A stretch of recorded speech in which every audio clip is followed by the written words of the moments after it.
અમરેલીના જાફરાબાદ તાલુકાના બાબરકોટ ગામે ભવ્ય તિરંગા યાત્રાનું આયોજન કરવામાં આવ્યું હતું। શાળાના બાળકો અને ગ્રામ પંચાયતના સંયુક્ત આયોજન હેઠળ યોજાયેલી યાત્રામાં મોટી સંખ્યામાં વિદ્યાર્થીઓ, ગ્રામજનો અને સ્થાનિક અગ્રણીઓ જોડાયા હતા। યુવા સરપંચ અનકભાઈ સાંખટ સહિતના અગ્રણીઓએ હાથમાં તિરંગો લઈને યાત્રામાં ભાગ લીધો હતો। ત્યારે તિરંગા સાથે નીકળેલી યાત્રા દરમિયાન દેશભક્તિના નારાઓથી સમગ્ર બાબરકોટ ગામ ગુંજી ઉઠ્યું હતું। બાળકો અને ગ્રામજનોમાં દેશપ્રેમ અને રાષ્ટ્રભાવના જગાવવાના ઉદ્દેશ્ય સાથે યોજાયેલી યાત્રાને લઈને ગામમાં ઉત્સાહનો માહોલ જોવા મળ્યો હતો।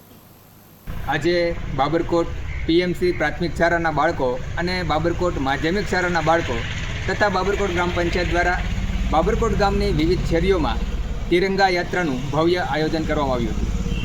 આ તિરંગા યાત્રા કાઢવાનો મુખ્ય હેતુ બાબરકોટ ગામના લોકોમાં, ગામના વિદ્યાર્થીઓમાં દેશ પ્રત્યેની દેશભાવના, દેશભક્તિ પ્રગટ થાય એ હેતુથી આ તિરંગા યાત્રા કાઢવામાં આવી હતી।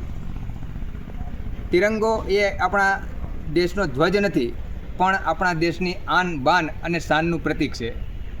આપણા દેશની આઝાદી માટે આપણા વીર શહીદોએ, સ્વતંત્ર સેનાનીઓએ જે પોતાનું બલિદાન આપી આઝાદી અપાવી છે, એ આઝાદીને ગામના લોકોમાં, વિદ્યાર્થીઓમાં દેશભાવના પ્રગટ થાય, તેમની